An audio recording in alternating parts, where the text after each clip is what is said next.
Live from Glasgow and sounding absolutely splendid. Andrew Wasylyk with The Cold Collar, featuring the voice of Griff Rhys, and before that it was First Moonbeams of Adulthood. Andrew, very good to have you in session tonight. Could you introduce the rest of the band, please?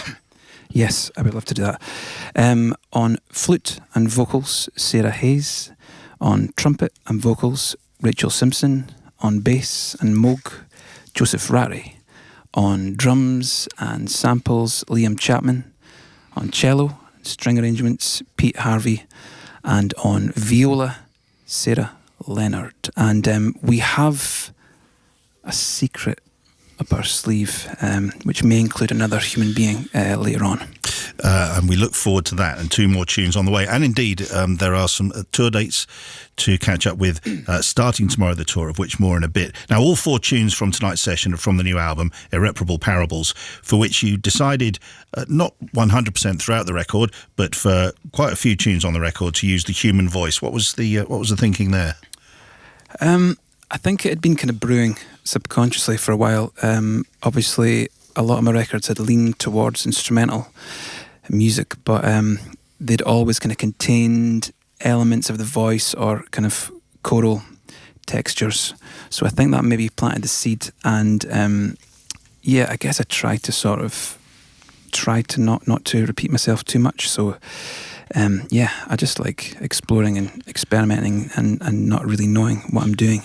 And in practice as well, you didn't quite know what you would get, because, as I understand it, you asked for input from various singers and a splendid lineup from various places. Did you? And then they worked on the song and they created the lyric for the song and then sent it back to you. Did you send them demos to work around? Is that how it works?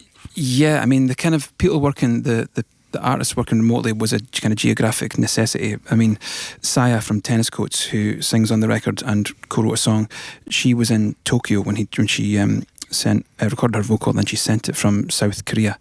So people were kind of dotted all over the place. But yeah, predominantly the vocalist wrote the song with me, and I had kind of sent a fairly realised piece of music that I hoped would kind of help inform and frame their sentiment. Were you surprised by any of what arrived back with you?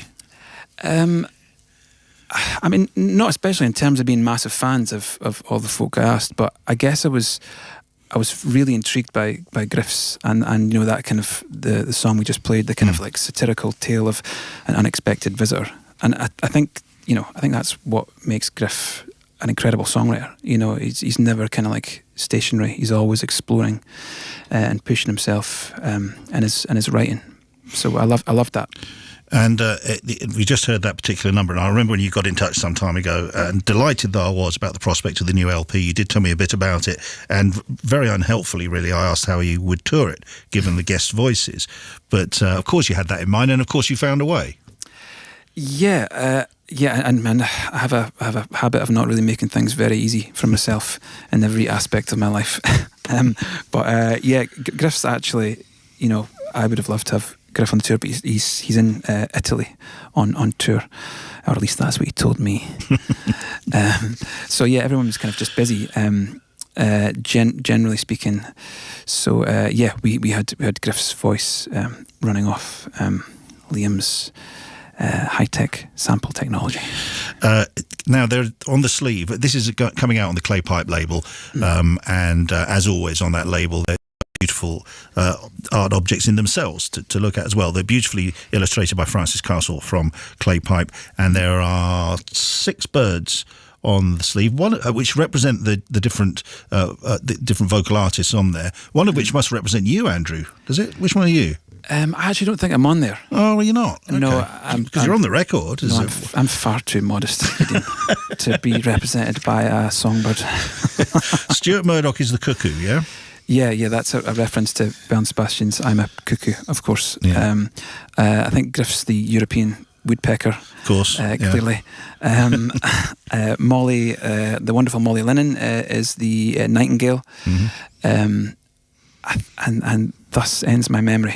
I think is there a J on there? I'm not very good at it. A crossbill and a chaffinch. And a wood pigeon. Oh, there you go. So maybe Peter Bruce is the wood pigeon. Oh, possibly so. Yeah, as I say, it's you know what Peter's like.